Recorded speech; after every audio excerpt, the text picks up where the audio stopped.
going to be joined by the Executive Director of the Environmental Awareness Group. She should be joining the Zoom. Yes, she's actually waiting in the room.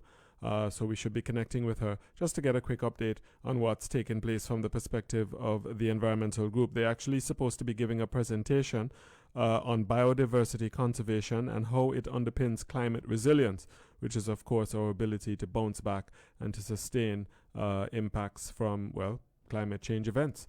Arica Hill is joining us via Zoom, and we're able to see her. Good. Sorting her, I don't know if it's her earpiece out or whatever, but Arica, good morning. Oh dear, I think you might need to unmute. Yeah, unmute, yes, I know.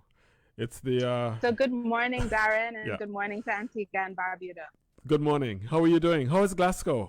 Let's have a little fun first before we get to the serious part. How is Glasgow? I mean, you guys having a good time? I mean, meeting new people? Oh my goodness.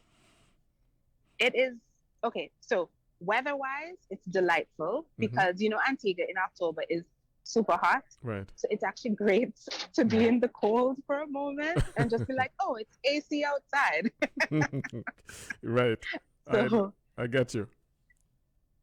And in terms of the COP, it's been quite engaging. We're not a part of the negotiations, but we've been, you know, going to all of these different events that other organizations are holding, and so that has been quite interesting because it's good to see what people do and how you can possibly maybe, you know, take an idea here or there and use it here in Antigua. So hoping to continue to have really great conversations with people and see what we can do when we get back home. All right, great. Now, you had a presentation on biodiversity conservation and how it underpins climate resilience. Tell us about that, the main themes, and how it was received. Right. So we had this event in what is called the AOSIS Pavilion. So AOSIS is the Alliance of Small Island States.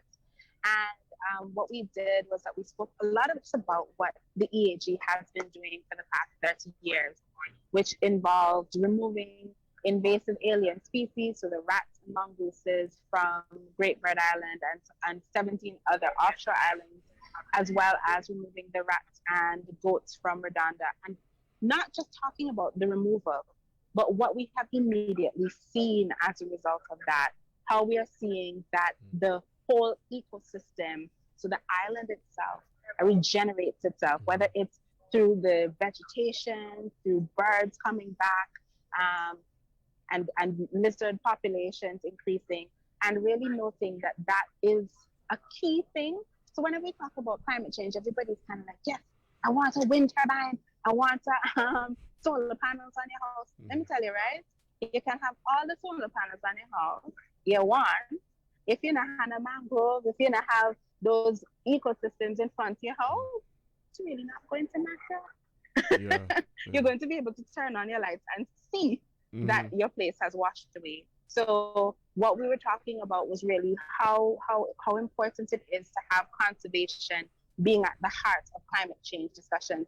And to be honest, that presentation, it went really well. It was really well received. We're really glad to have Minister Dean Jonas. He was there as well from the Blue Economy, and he was really impressed with the work that we did.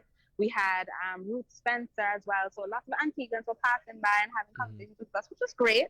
We also had support from the OECS Commission. They passed by some partners, international partners, as well as regional partners who popped in.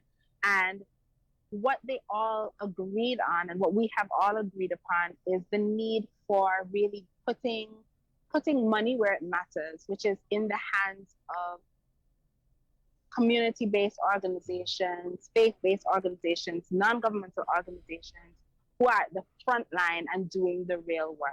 So when you think of your horticultural society, your Param community, your Willie community groups, all of these kinds of people who are really doing significant work, making sure that they get the financing to do it, man.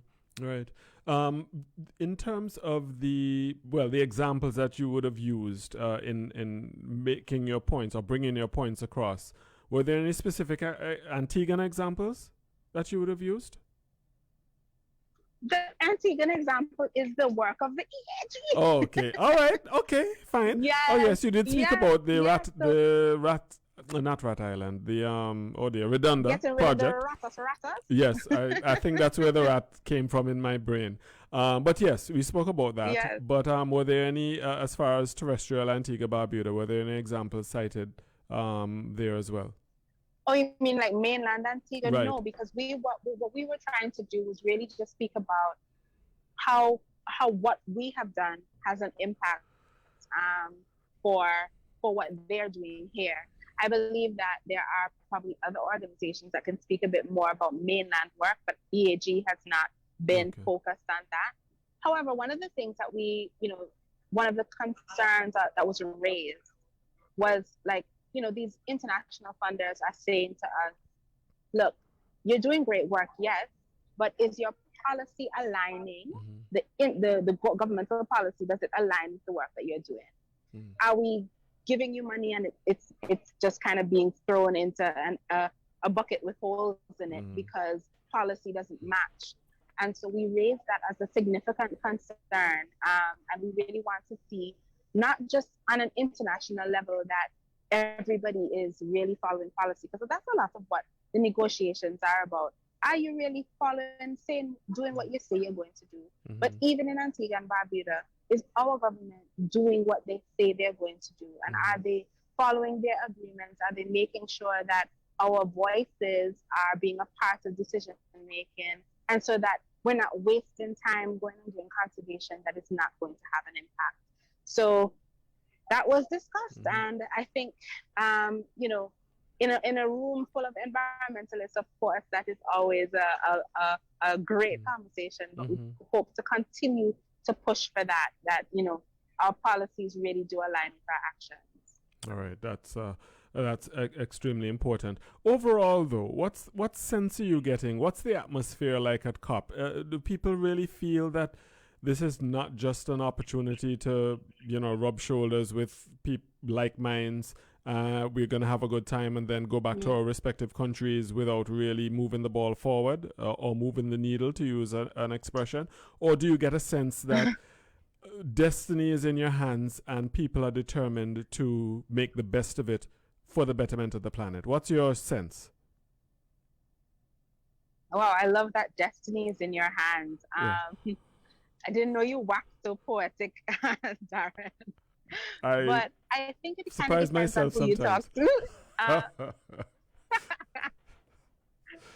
So when you speak to some of the negotiators and some of the activists as well, some of the activists I know have been talking, and they're like, this is just another talk shop. Like it's not gonna matter.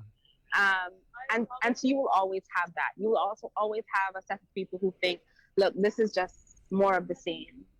For us at EAG, because we're engaging now with people that we would never have engaged with before, and sharing our work, sharing what we need on the ground as well in terms of finances, in terms of technical support and resources, not just for EAG, but for other civil society organizations as well.